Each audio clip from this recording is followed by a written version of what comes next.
So today at the White House, a very moving ceremony as President Trump signed the VA Accountability Act into law. The measure is an all-important step towards righting the wrongs of the past when some veterans died waiting for care.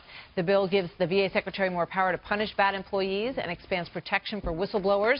One of the most powerful moments when a veteran who lost 2 limbs discussed what happened when he returned from war.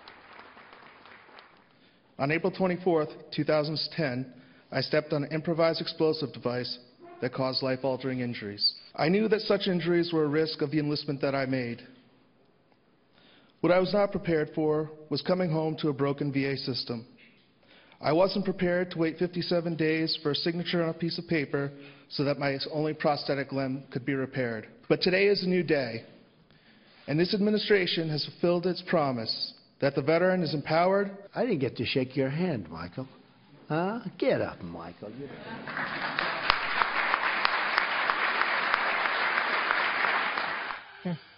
My next guest is an Iraq War veteran, and he has worked for this moment for years. Neiweem at the White House today and joins us now. Chris, good to see you tonight. Good to be with you. This is something that you've been working for a long time, as we just said. What changed today for our nation's veterans in a very practical sense? In the most practical sense, Martha, today the veteran is in front of the union bosses and the bureaucracy. I mean, essentially now, if someone engages in malfeasance or departs from VA's values, the VA secretary can fire them, and they can be removed within a reasonable time, and they won't languish for, a year and a half where you just can't get rid of bad people. That's the big change. Yeah. I mean, we all remember that the prior head of the VA, basically said, look, I'd love to fix this, but because I'm in the middle of this tremendous bureaucracy, I'm not even allowed to fire people when I know they're not doing their job. So what's going to happen now specifically? When someone needs to they need to clean out the dead wood to bring in better people, how can they do it? So here's the dynamic. So this ended up being a bipartisan bill. Democrats ended up voting for it. It was bipartisan. But I think that President Trump, he was guns blazing on the campaign trail about reforming the VA, and he got it done. What happened in the last Congress was the last VA secretary asked for this authority, and when the bill started flying through Congress, the previous administration issued a veto threat and did a complete about-face. Why? I mean, who doesn't think it's a good idea to be able to fire someone who's doing a bad job?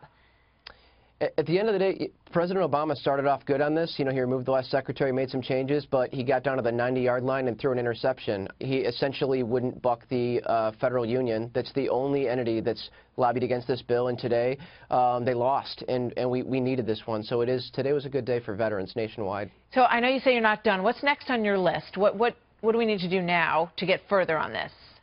The implementation, I mean, implementing, regulations and doing oversight, it's a constant job. Congress is going to continue to have hearings and to hear updates. I think this VA secretary is doing a good job. I think that he's got the president's support to make these changes, but it's just going to be easier to get veterans in to see doctors and make it work more efficiently and not have all that oceanic bureaucracy. If someone is told, if they call up, they get back, like this gentleman who we just saw, and they say, well, it's going to be 3 weeks, it's going to be 2 months, what recourse do they have? Well, if they don't have traditionally they haven't had much. I mean, now they can call the patient advocates. They can reach out to veteran service organizations. But the administration's been pretty open about letting veterans get a line in and bring these issues out. And public attention is always good with media as well. So I think we're in a better spot now. All right. Chris, thank you very much, and congratulations on your achievement today, seeing it through, and thank you for your service as well. Good to have you with us tonight on The Story. Thanks.